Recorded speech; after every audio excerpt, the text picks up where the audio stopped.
Hi, thank you for joining this SemaBOX special event. My name is Doris.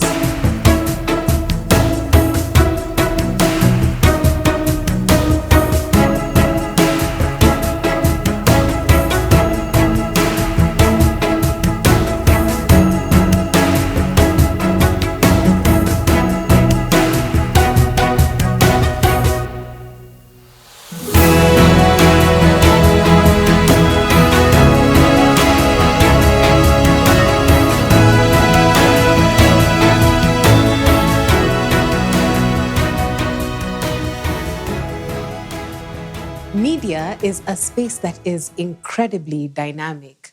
Over the last 20 years, it has rapidly evolved from print media, radio, and the explosion of television.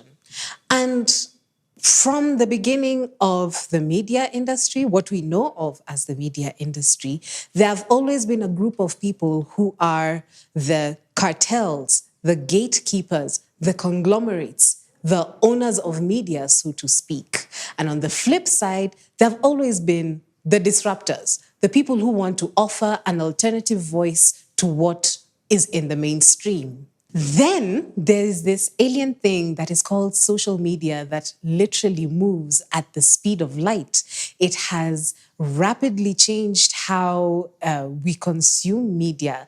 And I firmly believe that the biggest disruptor of media today is podcasts. Podcasts have introduced us to a myriad of alternative voices. It doesn't matter which kind of podcast. Can be the solo podcast, the interview, the storytelling, the panel. There are a myriad of podcasters who have a vast wealth of knowledge, and some are just fantastic conversationalists.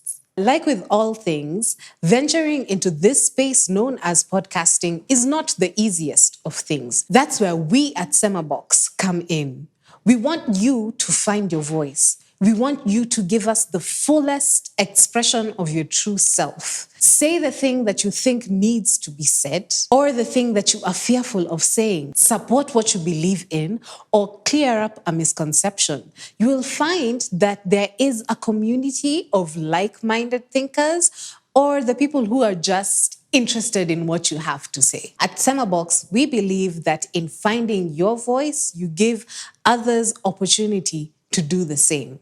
And that is why the Dada Podcast Incubator is important. SemaBOX is proud to announce a world first in podcasting and media in general. This world first is the Dada Podcast Incubator, a women's only podcast incubator. Yes, this is the first time in Kenya, Africa, and the world that a podcast incubator is focusing solely on women podcasters. We are platforming 8 exciting voices of women from Kenya whose stories and perspectives can resonate globally, with topics ranging from women in media and across to women in politics. This first Dada Podcast Incubator is truly boundary shifting.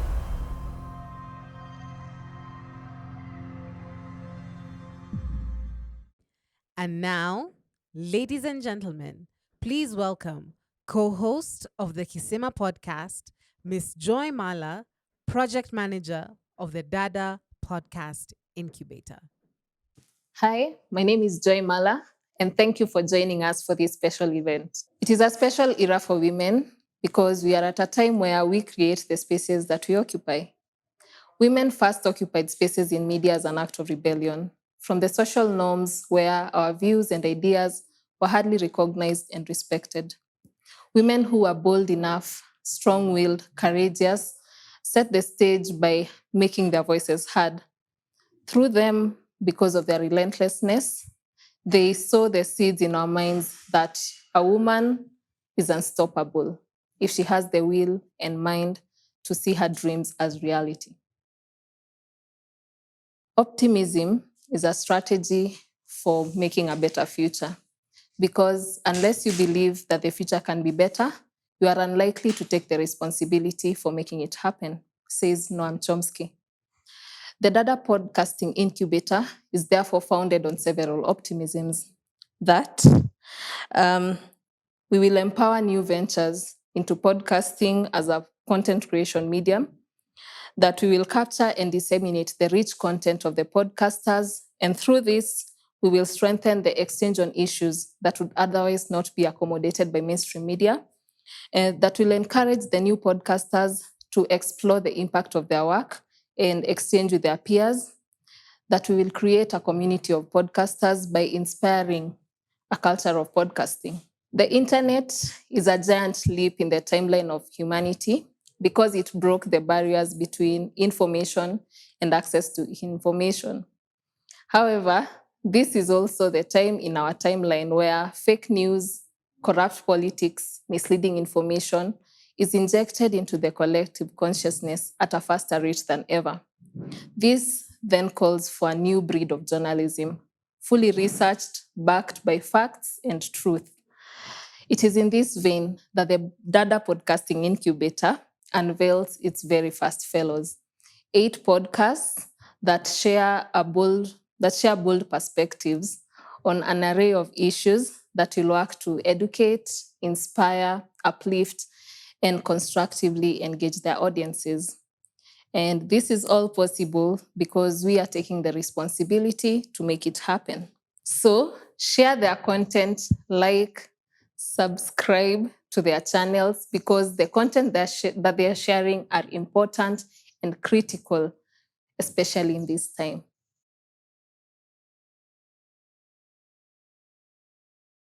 So, without further ado, I would like to introduce the force of nature that is the Dada Podcast Incubator Class of 2021.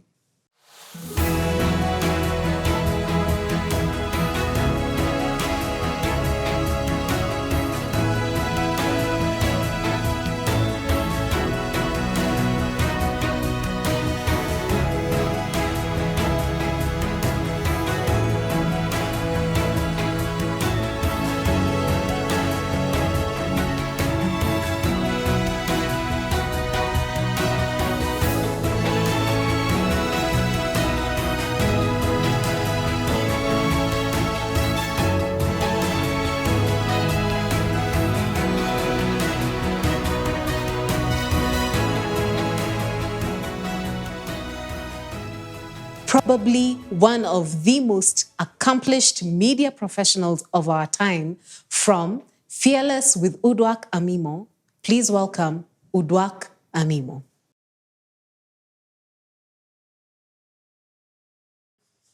I came up with the idea of Fearless, the podcast, because I had burnt out. So the idea of doing a podcast has been with me for years. But it was only after burnout that I decided that I wanted to center courage, conviction, and connection. Because we're speaking in the middle of a global COVID pandemic. And that pandemic has thrown up all sorts of anxieties for people. People have lost their jobs, they've lost loved ones, they've lost livelihoods, they've lost homes. But even before that, I think around the world we would agree that there is increasing polarization and division. Politically, we're not doing better than we were, say, 5 years ago. Income inequalities are exacerbated. We've seen the worst of ourselves and nation-state behavior with COVID. Look at the arguments over vaccines, and people trying to grab them, and then what will the poor countries do, and how will we ensure that everyone in the world has access to a vaccine? And so the idea of Fearless came from my burnout ending, where even though I am described as being fearless in the way that I present and the way that I go about my job, found that I had become quite fearful and anxious. It celebrates people who are or have been in the arena, people who are battered, bruised, scarred because they tried to make a difference. They tried to do what is just and what is good for all of us. And what that does is that as we reimagine and rebuild in the post-pandemic era, it allows us to take the example from people who have stayed true to their beliefs, to their conviction, to connect with them and with each other as we set about crafting societies that work for everybody, including the most marginalized, the most vulnerable, so that we're building societies that are based on dignity and kindness, compassion, care, respect, where we can't do well if the least among us is not doing well. So that's Fearless, the podcast with me, Uduak Amimo.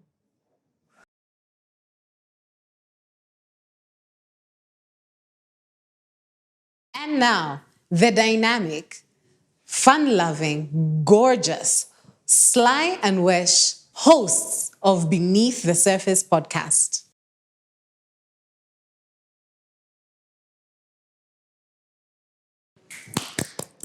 Thank you, Hi, Doris. thank you, Doris. Thank you for having us. Yeah, we're happy to be here. So I wanted to start a podcast mainly to highlight the issues that we experience as individuals or as a society, which are very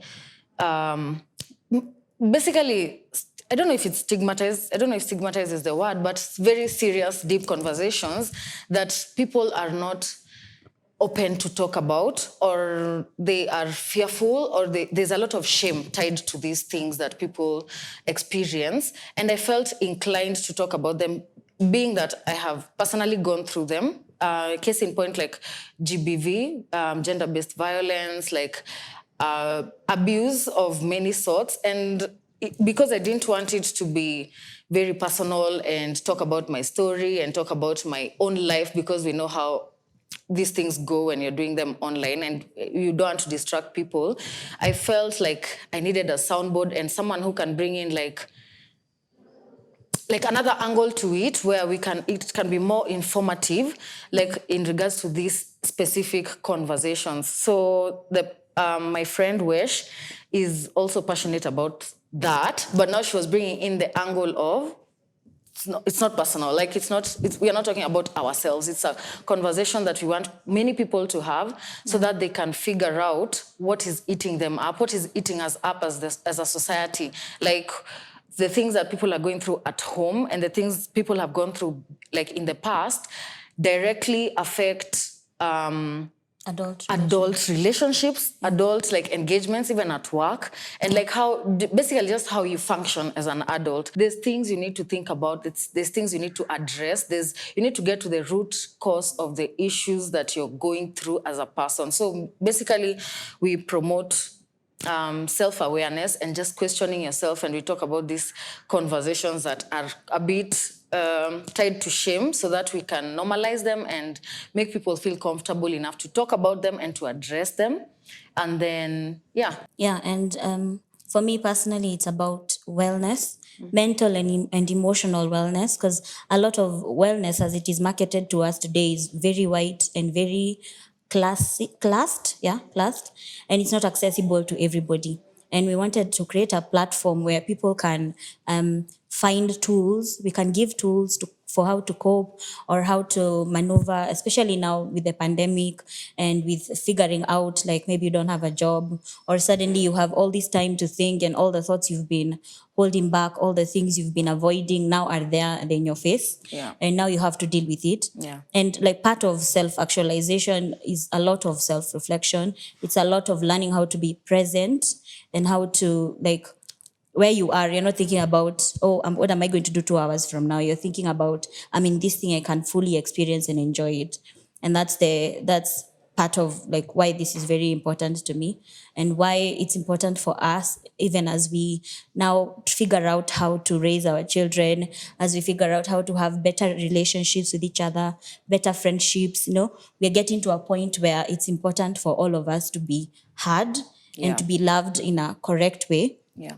And sometimes your past relationships or your home life has shown you how what love is. That's what you think it is. But without knowledge and without seeing another type of way that people have relationships, it becomes difficult to recognize when you're in a good one and when you're in a bad one, when there are red flags and when there are, someone might not necessarily do a horrible thing to you, but they might say something that can be triggering and you don't even know why that is triggering. Yeah. And so we want to promote those kinds of conversations, that kind of self-reflection. Yeah. So I am Sylvia Wanjiru. And I am Shiro Aweru. Yeah, and we are the hosts of the BTS podcast, Beneath the Surface. And you can find us on Instagram and on Anchor and Spotify and all the platforms. Major platforms. You You can also find us on WordPress. We have a blog, and that's where our show notes are. Yeah. And just let's keep the conversation going.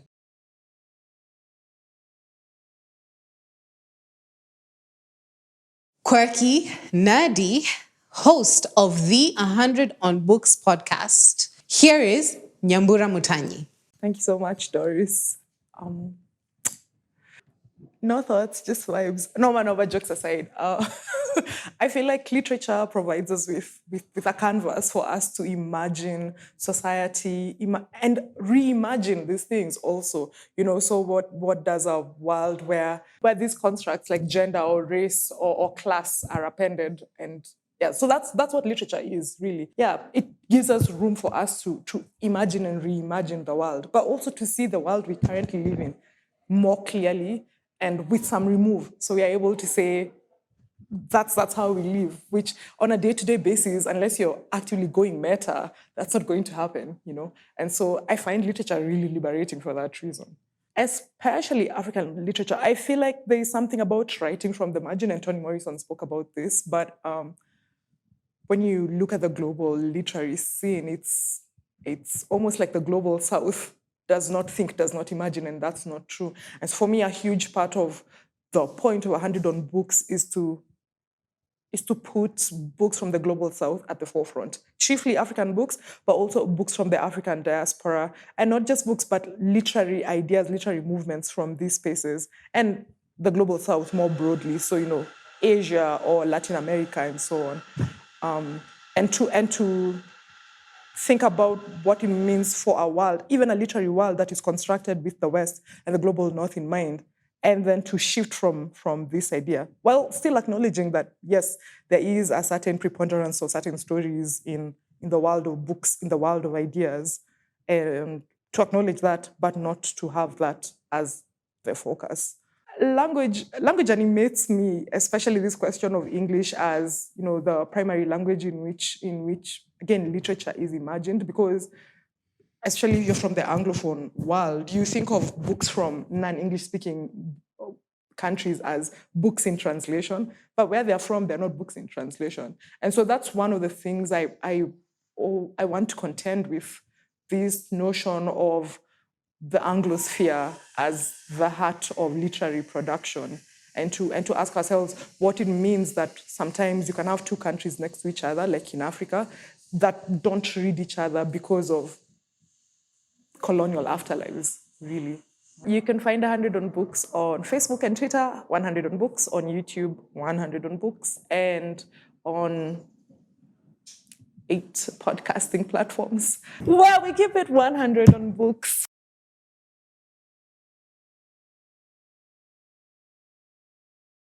Aspiring politician, believer in the Kenyan dream, the creator of the Running Mates podcast, please welcome Cathy Irungu.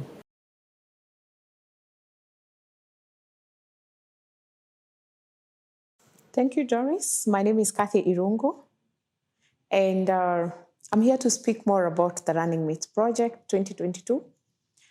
And it's actually a very interesting time in our country where we need to amplify the voice of women leaders generally. It is interesting how we all believe that when elections are called, we do not have women who can vie for those positions, or perhaps even women who can take up leadership positions.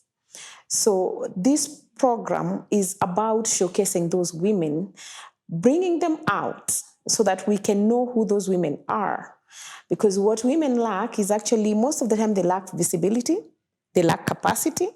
We say we do not know them. And I'm here to make sure that you get to know those women from each and every county. Women leaders who have done a lot for their country, women leaders who have done a lot for their communities, women at the grassroots, leaders who have been participating in our politics, who have been participating in community work and politics generally.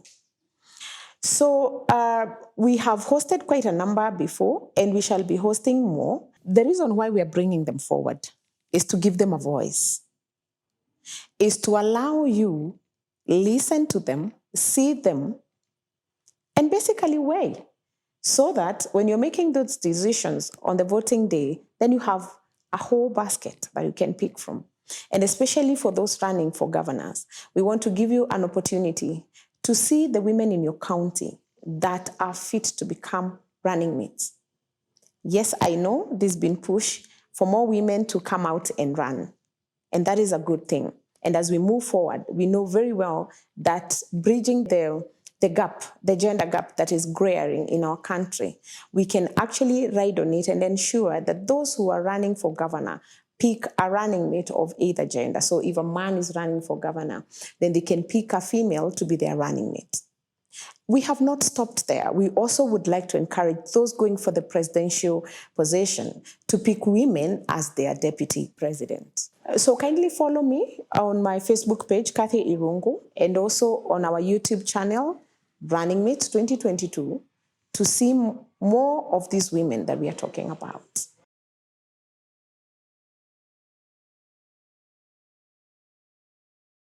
Poet, playwright, coach, and all-around inspiring woman. From the African Theatre Podcast, here is Sitawa Namwalie.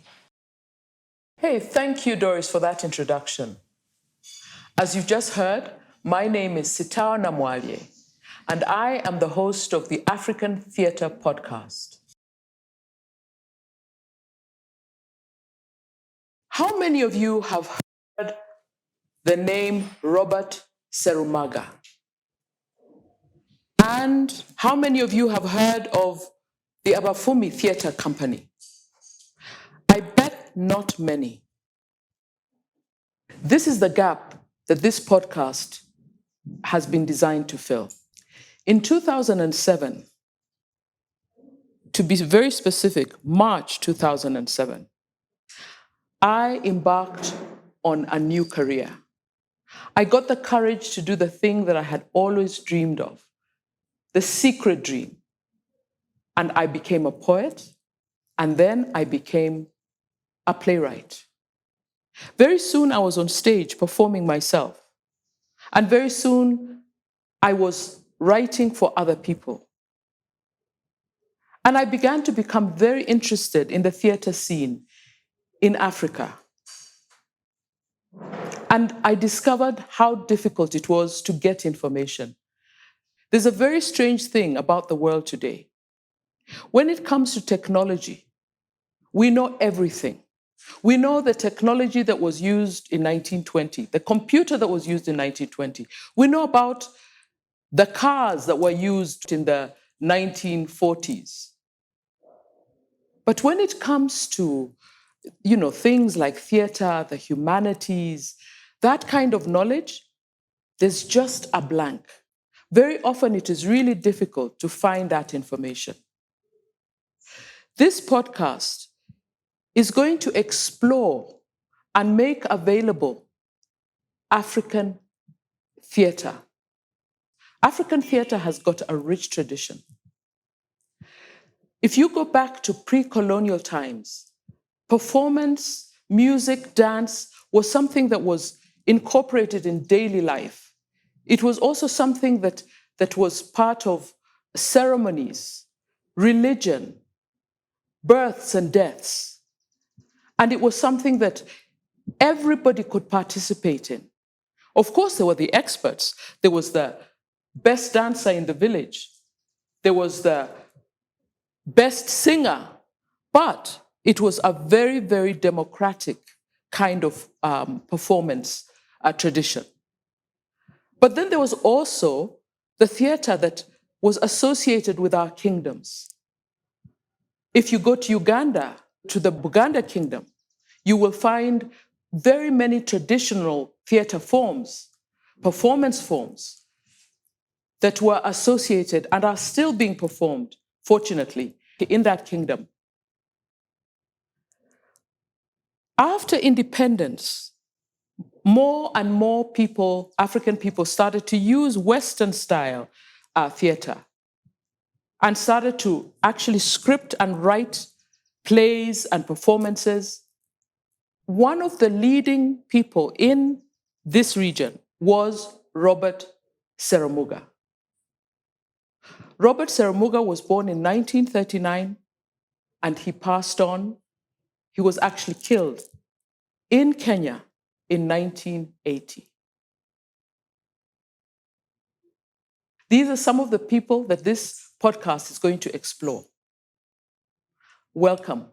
I'm excited to share with you and to learn from you as well the African theater and performance traditions. Thank you.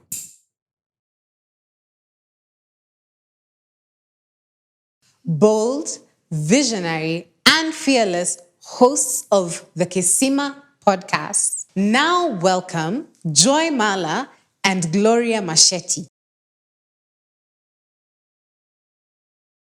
Thank you so much, Doris. Niaje wase, my name is Joy Mala. And I am Gloria Machete. And we are the hosts of the Kisima podcast. The youth in Kenya are a disenfranchised lot because we have been pushed to the periphery of decision making. Often than not, the policies and structures that are designed for the youth are taken over by people who do not care for youth or our interests. As soon as we clock 18 years of age, we are told that we are able to take part in all the activities as Kenyan adults, but this is never the case. The situation is such that youth are meant to be seen more than to be heard.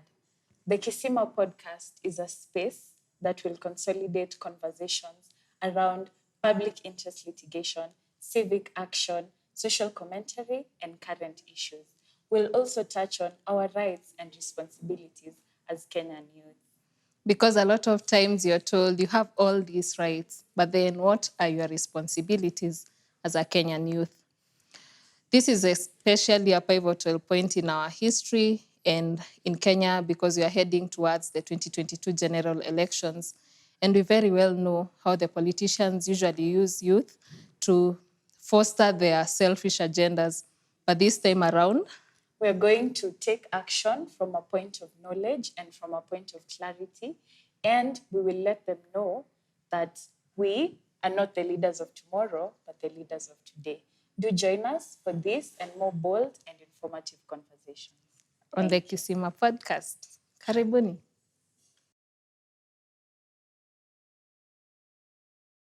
Twitter bigwig, award-winning blogger, poet, and creator of Zeda Talks, please welcome Mwende Ngao.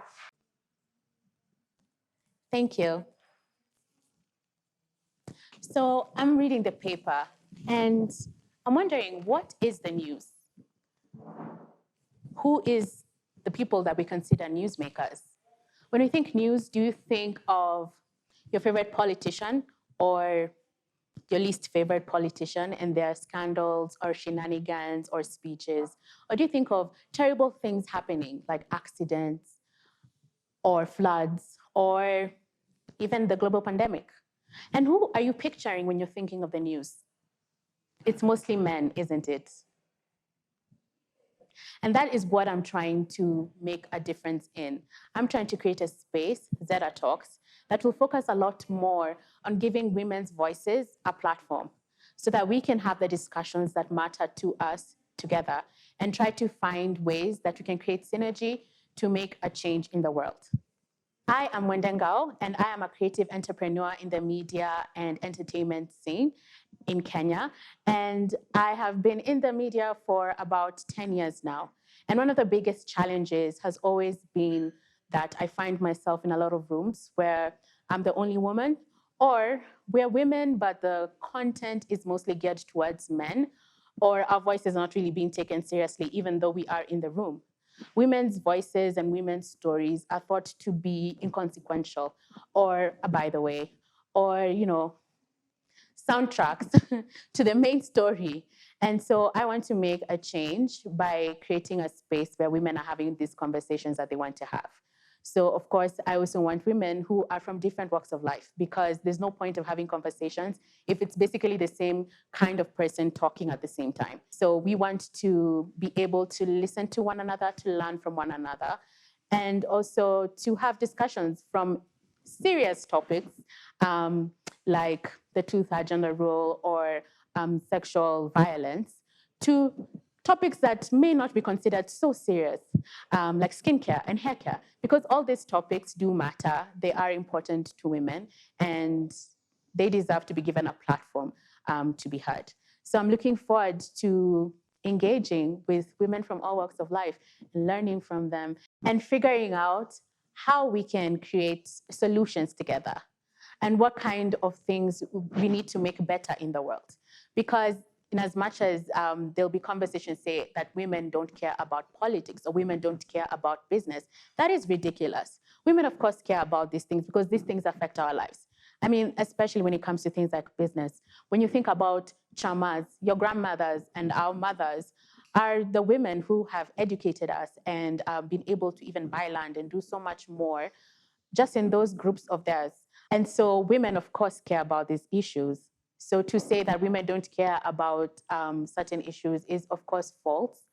And it's because the people who are at the top making decisions when it comes to media are unfortunately men. And so they think that women don't care about a lot of things when we actually do. I want to also give an opportunity to women whose voices would never be heard in mainstream media because probably they're not famous or they're not leaders, at the top.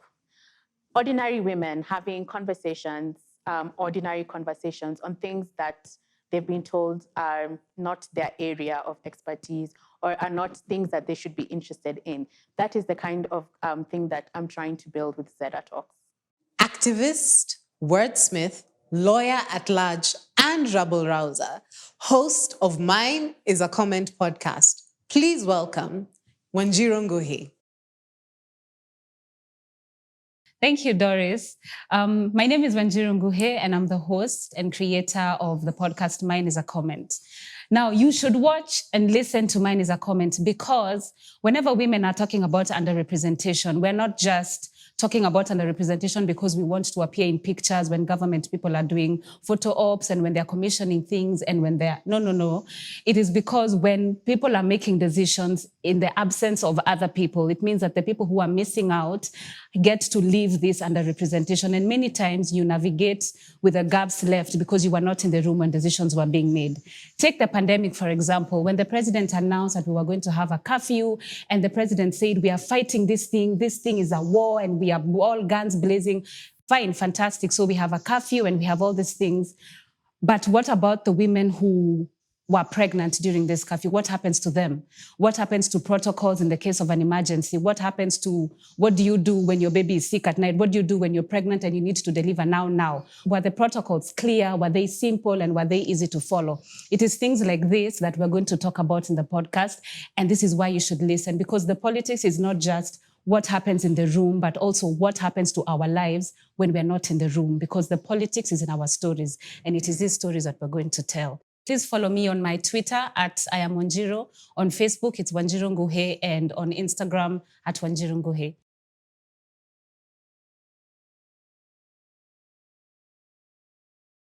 So, ladies and gentlemen, that is the Dada Podcast Incubator Class of 2021.